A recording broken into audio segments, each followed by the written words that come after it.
We're back at Pechanga Resort and Casino in Temecula, California, here on CBS Sports Net. Here is your main event matchup. Rob Brandt from St. Paul, Minnesota. 20-0, 13 knockouts, bunch of knockout power. Chris Fitzpatrick will be his opponent. We'll talk a little bit more about him in a moment. Born in Las Vegas, now lives in Columbia, South Carolina. Ladies and gentlemen, this is your main event, Pechanga. And I guarantee that they are going to pound each round for you. Now, welcome.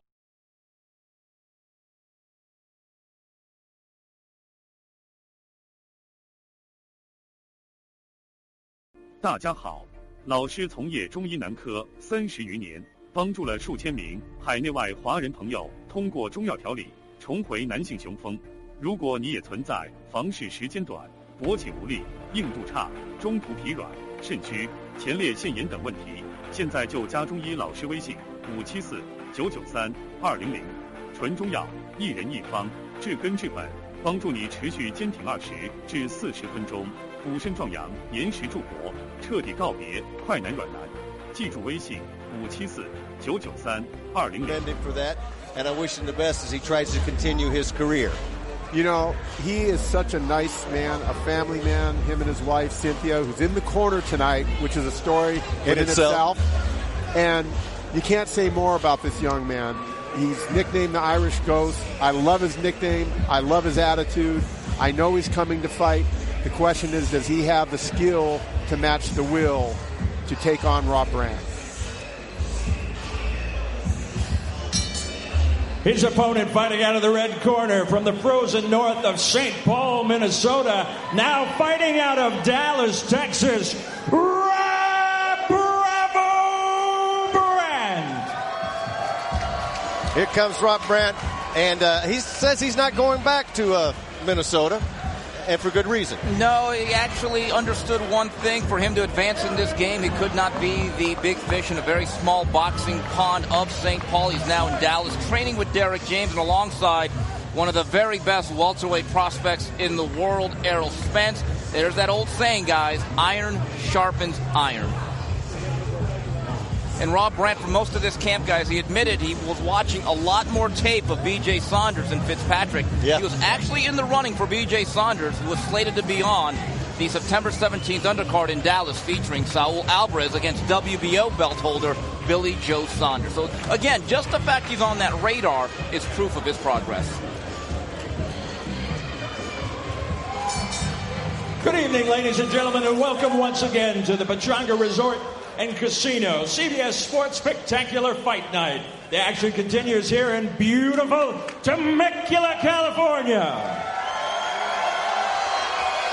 Our main event of the evening is scheduled 10 rounds of middleweight boxing action. The main event is sanctioned by the California State Athletic Commission. The executive officer is Andy Foster. The chairman is John Carvelli, and the event supervisor is Sean Wells. It's brought to you by Greg Cohen Promotions in association with Ringside Ticket and David Schuster's Winner Take All Productions.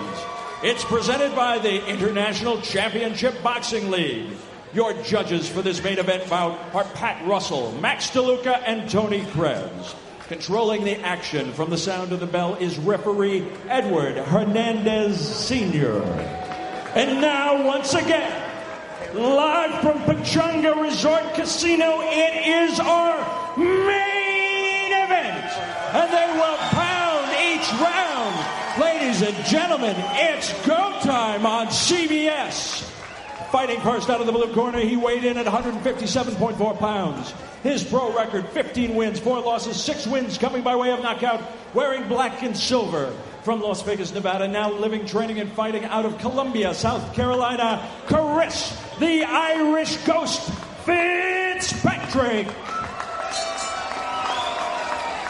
Across the ring, weighing in at 159.2 pounds, fighting out of the red corner, an undefeated pro record of 20 wins, 13 coming by way of knockout. Wearing black and green from St. Paul, Minnesota, now fighting out of Dallas. ranked as the number 7 middleweight in the world by the WBO, and rated the WBA number 4 middleweight in the world. He is the reigning WBA, NABA middleweight champion, Rob Bravo Brandt.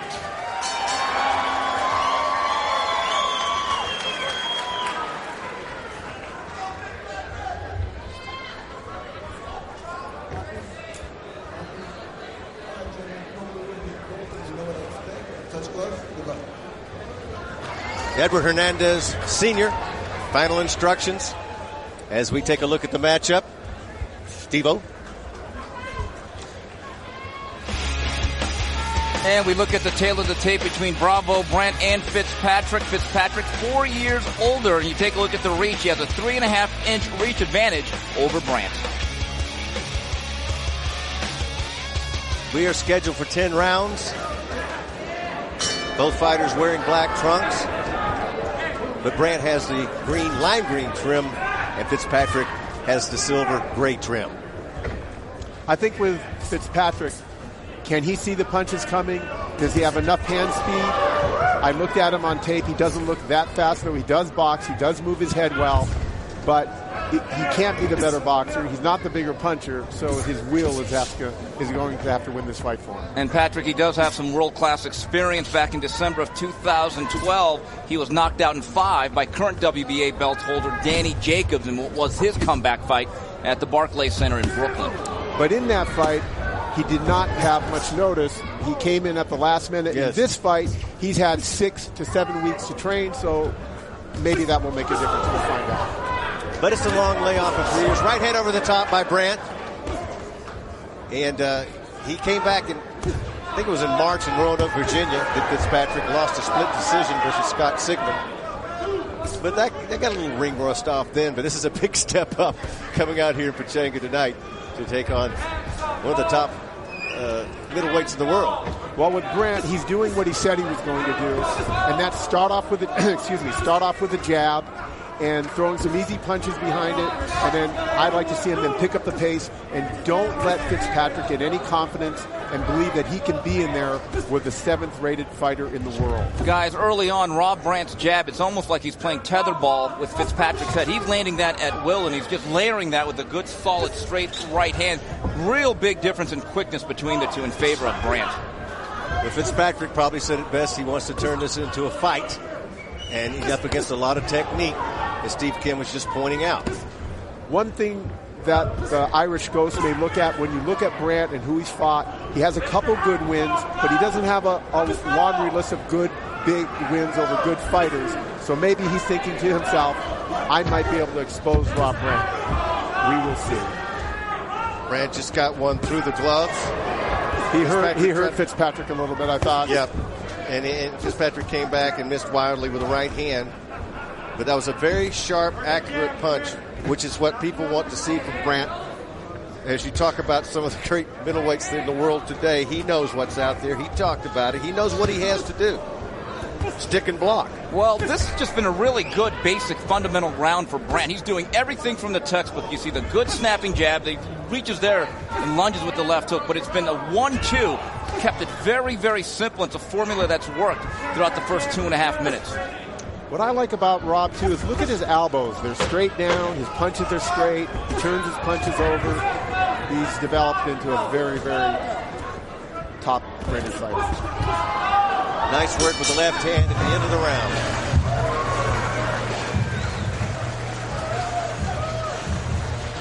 And we talked about Teresa Fitzpatrick. I said, I'm trying to think. Over the many, many years I've done this, I've had a wife trainer. I've seen great female trainers. They said it works out fine for them. No, you asked me this yesterday, Alan. There's been a female that's been in the corner now. She was not a trainer, but she fixed her in the corner a very long time. Teresa Tapia for her husband, Johnny Tapia. But for the most part, she didn't train them. The trainers back then were Freddie Roach and Jesse Reed. Right. So this is a very interesting situation going on in the Fitzpatrick corner. I think it would be a great test of any marriage to train. But you're right. quite a couple. Now living in Columbia, South Carolina, there's Cynthia. Well, she supports her husband 100%, and he likes her in the corner. He says he fights better, and if it works, stick to it. Round number 2 scheduled for 10. Right side of your screen is Rod Brandt. And I like Rob throwing that jab, setting the pace with the jab, and the Ghost, Irish Ghost, is trying to get down a little bit lower, slipping behind his jab to try to nullify the speed of Brandt. Well, Rob, you can see, watch his footwork as he's trying to measure his distance. Steve was talking about his punches, looking textbook in terms of the kind of work he wants to do. And you can tell that Fitzpatrick has a lot of skills, but not a lot of speed. Yeah, and that's where the problem is. He's a boxer, and he's trying to beat the quicker, better boxer. So he has to find some other way possibly to win the fight. Trying to work his way in right there, you see, behind a very weak jab, frankly, and he got caught right there with a straight right from Brandt, who's thinking about going downstairs, just missed with the left. Pumping that jab out there, trying to dictate the pace, and coming forward is Fitzpatrick. And Fitzpatrick tried a left hook to the body. He just got hit with an uppercut. Yes, right on the chin, and he's wobbled. Right-handed down it goes, and out of the ring almost. He's set up by the uppercut, the right hand. And the ringside observers kept him from falling into the seats. Glad it was on that section, not this section. That was a beautiful straight right hand. Cracking punch. Fitzpatrick was frustrated. He got caught by the uppercut. Brandt trying to finish up right now. Crowd imploring him so, and Fitzpatrick, of course, is going to be moving backwards toward the ropes. Wow, that was some power. And Brandt being patient, though. Coming up on 1 minute left in round number 2. Ooh, I felt that punch. It didn't connect over here. The wind blew out of the convention center. Right hand, straight right hand, combination left. Fitzpatrick moving to his left, back to the center. Hasn't had much of an answer at all. Hasn't got off at all with his right hand. Hasn't been able to because the jab's been right in his face. There's a combination again, and backwards goes Fitzpatrick toward the ropes. Well, that jab followed by that straight right hand is finding its place. And I think he surprised a lot of people with that uppercut earlier. Yeah, Patrick, at this distance right here, literally Rob Brandt can throw the jab and the select right hands and literally dominate this fight at will. That uppercut, I haven't seen that from Rob before, and he throws it nice, it's fluid, and the uppercut for me is always a lost punch in this sport. There it is, the left hand that you're talking about, Patrick, kind of a corkscrew as he moves into it and puts it in perfect position. Not a lot of fighters utilize that. Good combination right at the end of round number 3. Back goes Fitzpatrick. He's headhunting now. Big, big round. Yeah, Rob did everything perfectly well in that fight. I mean, his jab was beautiful. He followed it up with hard combinations. He mixed the hooks and the straight right. And then he had that uppercut, of course, which started the whole thing. Yeah, take a look at this uppercut. It's a thing of beauty. And most of the time in this round, it was the right hand over the top. But as Patrick said, it was the uppercut, then the right hand finish over the top. Guys, earlier this year in January, he scored a highlight reel knockout over DeCarlo Perez. And he admits Rob Brandt, working out in Texas and devoting full-time to boxing, has become a better puncher. And tonight, he certainly has been able to shake Patrick on a regular basis. Well, he's throwing the uppercut with both hands. The most effective one was the right hand, but he comes back when he sees the opening. That tells you he's a good technical fighter, very smart fighter, adjusts to what he sees. And he was doing it, certainly, as Patrick was talking about, seeing that opening and doing we have damage. The doctor coming in. A doctor coming in, take a look. Continue. I can stop this for you now. To see if Patrick wants to continue. He says he does. And that doesn't surprise me based after our conversations with him and his wife. There's no quit in Fitzpatrick. Well, guys, there better be a sense of urgency. Fitzpatrick from the outside in this distance is going to get cut to ribbons. He needs to find a way to close the gap and really smother some of the punches in the attack of Rob Brandt. And you know, left, right. Left hook just missed. I love Brandt. He hooked off the jab. He brought it upstairs. He brought it downstairs. There it is, downstairs. And Steve, he just doesn't have the speed, and he's a boxer, and he's trying to outbox the boxer, and he can't. out-punch him because he's not a big puncher. Well, he's certainly the inferior athlete. You can see the skills development of Rob Brandt, even from the fight last fall against Louis Rose, which was much more of a technical boxing match. But Rob Brandt in Texas is not only able to spar with a guy like Errol Spence, but also a world-class junior middleweight that has a belt in Jermell Charlo. Oh, left hand over the top right there. It is nothing but sniper season right now. And as you said, Fitzpatrick just doesn't have any offense and hasn't had any into the third round now whatsoever. Has not really laid a glove on him whatsoever. Trying to, left-handed, down he goes. Another uppercut. That was a beautiful combination, a beautiful uppercut. And this is That's it. That should do it. And Alan, you said it was sniper season. Quite frankly, I think it was more like target practice, and I think this is a very, very, very good version of Rob Brandt. Now, did Rob Brandt beat Carlos Monzon tonight? No. But if you are a top 10 contender, which he is with the WBO and WBA, again, I say this all the time, it's not if you win in boxing sometimes, it's how you win. And tonight, he looked the way a middleweight contender should look against a career journeyman who, quite frankly, has not had a lot of experience lately. No, that is absolutely right. This is what you're supposed to do with fighters. As tough as Fitzpatrick is, this is what you got to do with him. You got to get him in there, and you got to get him out, and you got to do it impressively. And boy, was Rob impressive tonight. You know, you take out Gennady Golovkin, who's absolutely a middleweight force. The other middleweights, Danny Jacobs, BJ Saunders, Canelo Alvarez, I believe, will be up in that division back again soon. I got to be honest with you. I don't see a guy below Golovkin that I think I would make a heavy favorite over Rob Brandt. I think Rob Brandt right now, guys, below the Golovkin level, I think is competitive with a lot of middleweights. I agree, and I think it's going to boil down to the intangibles with him. The skill, the speed, the power is good enough. The question is, does he have the intangibles? Can he take a shot when he gets in deep and he's getting hit with body shots? He might get cut. Can he come back a la Sugar Ray Leonard and pull out a big win in a championship fight? We had a knockdown in the second round, had a knockdown in the third to end it. There's the uppercut. Talk about it, guys, and how this set up that hand. Oh, almost out of the ring. He threw that left hook too, then he came back with that straight right hand, and here we're going to see the end. And there it is, that uppercut again, followed by a beautiful left hook, and this was over for the Irish Ghost. Welcome back, everybody. Let's take a look at it, Patrick, the two knockdowns. Yeah, here we see it started with the uppercut, and then that beautiful straight right hand, and the fight was pretty much over. Then he came back with that left hook there to finish it off, but he started again with that uppercut. For the official announcement, let's go to our ring announcer, Jeff Connor.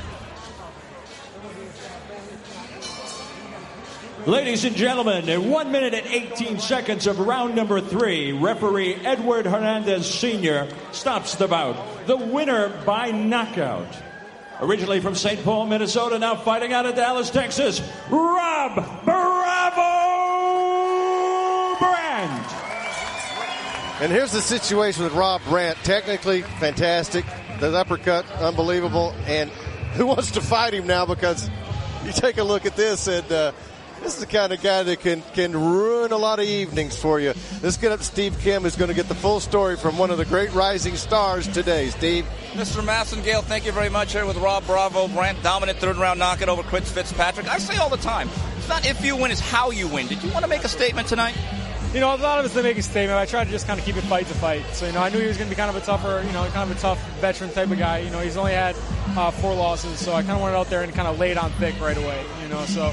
I mean, I definitely wanted to make a statement. I want to prove that I'm not just like a club fighter, but, I'm going to be moving my way up the ranks and hopefully get an opportunity with some of the bigger names like Daniel Jacobs and things like that. We're now ranked number 4 in the WBA and then continually climbing. So now it's kind of feel like it's kind of our turn to kind of step on up and take the throne. You made the decision last year to move full-time to Dallas, Texas, working with the Charlo brothers and Errol Spence, certainly a blue-chip prospect.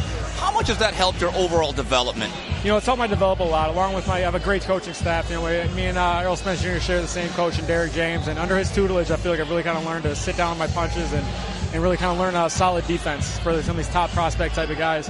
I feel like I'm on that level now, and it's kind of time for me to step up. Rob, you are now number 4 and number 7 in various sanctioning bodies. There's a guy out there that I know you are particularly interested, the WBA belt holder, Danny Jacobs. Would you like to fight him next? I would absolutely like to fight Daniel Jacobs. Like I said, he's a phenomenal champion. He's a guy I've looked up to for a long time, and I played his character on Fight Night all the time when I was younger. So it's definitely, I think it's time for me to kind of step up, and I think that I'm the one who can beat Daniel Jacobs. All right, let's talk to your promoter real fast. Greg, can you make a Jacobs fight happen sooner rather than later? We'd love to make a Jacobs fight happen as soon as possible. If we can't make it happen immediately, our plan is to go after Alfonso Blanco, become Jacobs mandatory, and then they have to fight us. Okay, there you have it. Rob Bravo Brandt with a dominant third-round knockout over Chris Fitzpatrick. Mr. Massengale, back to you. Well, Greg Cohen has the game plan there. If you can't get it straight up, find the road to get there and get that fight. We'll be right back from Pechanga in a moment.